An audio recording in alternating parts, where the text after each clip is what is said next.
Love, betrayal, and the family secrets we think are buried always find their way back to the surface. This is a true-to-life emotional story about forgiveness, redemption, and the moment love begins to rewrite its own past. The sun was sinking when I finally saw their names carved into the park bench: Thomas and Lillian, 1977. The wood was worn smooth by years of rain, but the truth was still sharp enough to cut. I traced the letters with my fingertips and realized that what I'd found in the ashes wasn't the end of our marriage story at all, it was the beginning of the truth. Morning came quietly, wrapped in mist. The storm had passed, but the world still felt damp with memory. I woke before the sun, the ache of half-sleep still clinging to my body, and for a moment I forgot why the house felt different. Then I saw the handkerchief on the nightstand. The photograph waited there, folded like a secret too fragile for light. I poured coffee and sat by the kitchen window, watching the fog drift over the garden. Thomas had planted those roses himself the spring after our first grandchild was born. They were tangled now, their petals heavy with rain. I thought about how things grow wild when they're left alone too long, how love does, too. I unfolded the photograph and studied it again. The woman's face seemed clearer in the daylight. The charred edge cut through one corner of her smile, as if the fire had tried to erase her but failed. I touched the handwriting on the back. "For when I'm ready." The letters slanted slightly left. That was his hand, no doubt about it. I fetched the small cedar box from the hutch, the one that held the letters he'd written me when we were courting. Yellowed envelopes tied with a blue ribbon, his name in ink. I laid one beside the photograph. The handwriting was identical, but one thing puzzled me: the pencil marks on the photo were faint, uneven, like they'd been written in haste. Thomas's letters had always been neat, patient. The man who wrote "For when I'm ready" had been trembling. I sat back, tracing the edge of the mug with my finger. "What were you afraid of, Thomas?"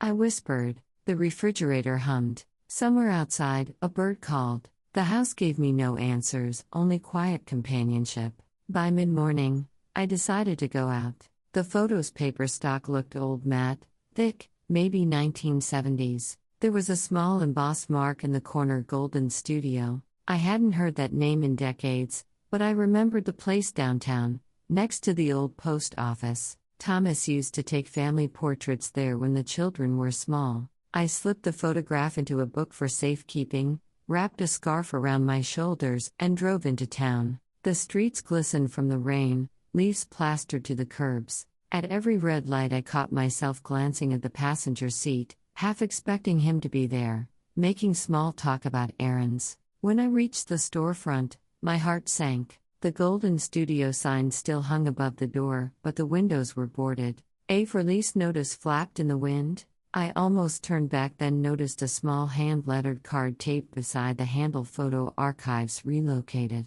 See Harris Printing, Maple Avenue. Harris Printing sat 3 blocks away, squeezed between a florist and a bakery. The scent of bread followed me as I walked in. Behind the counter stood a man about my age, gray-haired, glasses slipping down his nose. "Morning," he said. "How can I help you?" I hesitated, suddenly aware of how strange my request sounded. "I'm looking for an old photograph. It may have been developed at Golden Studio years ago." "I heard you keep their archives?" He nodded slowly. "Some, yes. My father took over their negatives when they closed." "Do you know the approximate year?" I took a breath and handed him the picture. "Somewhere around 1978, maybe earlier." He turned it over carefully, eyebrows lifting at the burn marks. "Well, this one's been through something." "Yes," I said softly. "It has." He squinted at the mark on the back.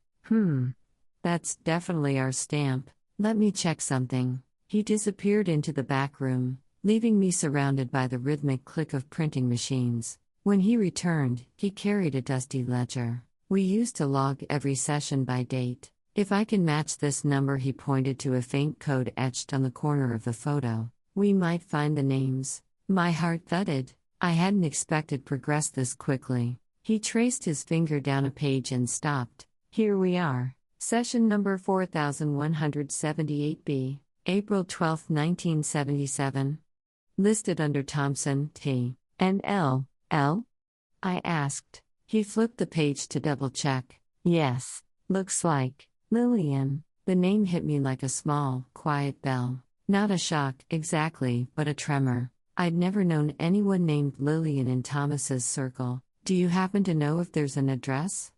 I asked. He scanned the column. Just a note duplicate sent to Willow Creek address. Sorry, no number listed. Willow Creek. That was the park, the one where we'd taken the children. My breath caught. Thank you, I said, taking the photograph back with trembling hands. Hope you find what you're looking for, he said kindly. Outside, the air smelled of wet asphalt and honeysuckle from the florist next door. I stood there for a long time, watching people pass, wondering how many of them carried their own half-burned secrets. On the drive home, the name echoed in my head. Lillian. It felt delicate, almost musical, too soft to belong to Betrayal. Maybe she hadn't been his lover at all. Maybe she'd been a cousin, a friend, a forgotten connection from before me. But deep down, I knew. The tenderness in that photograph wasn't the kind of affection that fades into friendship.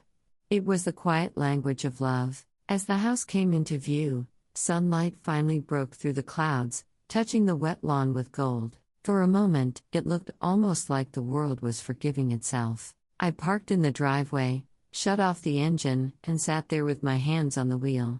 I could almost hear Thomas's voice, low and steady. Don't dig, Mary. Some things aren't meant to be unearthed. But he wasn't here to stop me anymore. The afternoon light followed me into the house, soft and golden, dust swirling in its path. I set my purse on the counter and laid the photograph beside the kettle, as if it too needed a moment to breathe. The name Lillian echoed through the quiet rooms until it felt like someone whispering from another life. I poured fresh tea, the familiar ritual steadying my hands. Steam drifted upward, carrying the faint scent of bergamot. It reminded me of Thomas on Sunday mornings, the rustle of his newspaper, the gentle scrape of his spoon against his cup. I had spent years thinking I knew every version of that man, the husband, the father, the patient teacher. Now I wondered who he'd been before all that. I carried my tea to the sitting room and opened an old address book.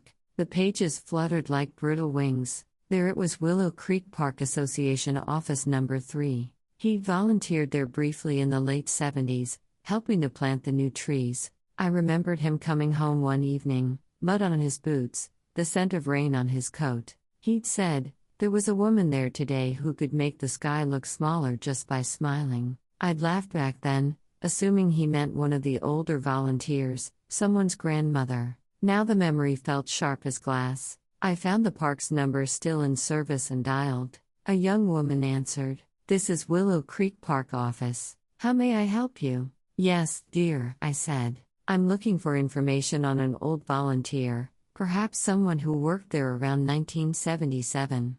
Her name might have been Lillian. I'm not sure of her last name. Let me check, she said, the sound of typing filling the line. After a pause, we don't have digital records that far back, but the local historical society keeps the volunteer ledgers. They're open until 5. I thanked her, wrote down the address, and felt something stir in my chest, a sense of direction, fragile but real. The Historical Society occupied an old stone building beside the library. The lobby smelled of paper and polish. A man in a tweed jacket looked up from his desk. Good afternoon, he said. Researching family history? In a way, I replied, smiling faintly. I'm looking for someone named Lillian who volunteered at Willow Creek Park in the late 70s. He nodded toward a row of cabinets. Volunteer rosters are in the back. Start with 1976 through 1979. The drawers slid open with a whisper. I traced the typewritten lists with my fingertips, each name a story waiting to be remembered.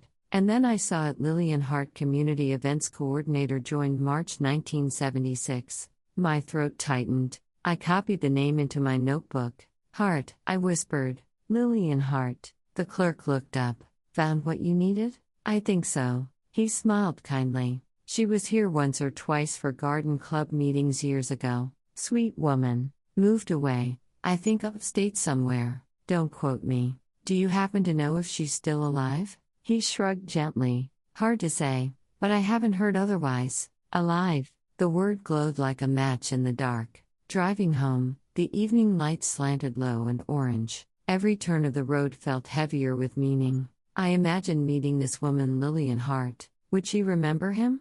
Would she even tell me the truth? Back at the house, I placed the notebook on the table beside the photograph. The two names Thomas Thompson and Lillian Hart looked strange together, like puzzle pieces that almost fit. I opened the windows to let in the cool air. The scent of wet grass drifted in, mingled with the faint smoke still lingering from last night's fire. My heart beat slower now, steadier. Later, Anna called. "Hi, Mom. Just checking in. Did you eat?" "I did," I said, smiling into the receiver. There was a pause. "You sound different. Are you all right?" "I think I'm starting to be," I said softly. She hesitated. "You didn't find anything else about that photo, did you?" I looked across the room at the photograph glinting in the lamplight. "Not yet," I lied gently. "Just thinking a lot. About Dad. About how even good people keep pieces of themselves hidden." She sighed. "I miss him." "I know, sweetheart. So do I." After she hung up, I stayed where I was, listening to the hum of the house. The loneliness didn't feel quite so sharp tonight. Maybe because I had a purpose again, a thread to follow. I poured another cup of tea and took the photograph in my hands once more. The woman's eyes caught the light, calm and knowing. "Lillian Hart," I murmured. "You and I are going to meet." I imagined her somewhere not far away, older now, carrying her own bundle of memories. Maybe she, too, had kept something half-burned, something she couldn't let go. Outside, the first stars appeared above the quiet street. I stood at the window until the reflection of my own face merged with theirs, two women separated by decades and one secret photograph. Tomorrow, I would call the directory, search the listings, follow every clue until I found her. For tonight, the only sound was the whisper of the wind through the roses Thomas had planted so many years ago. They swayed gently in the dark, like they were keeping time with the rhythm of forgiveness I hadn't yet learned but was finally willing to seek. I thought the worst was behind me, but the name I'd found, Lillian Hart, was only the beginning. By the time I traced her steps to Willow Creek, I would learn that love leaves marks even time can't erase. If you've ever gone searching for answers and found something you didn't expect, let me know in the comments. And be sure to subscribe so you don't miss part 3, The Bench Beneath the Willows. That's where I finally see their names carved side by side and realize the truth was waiting in plain sight all along.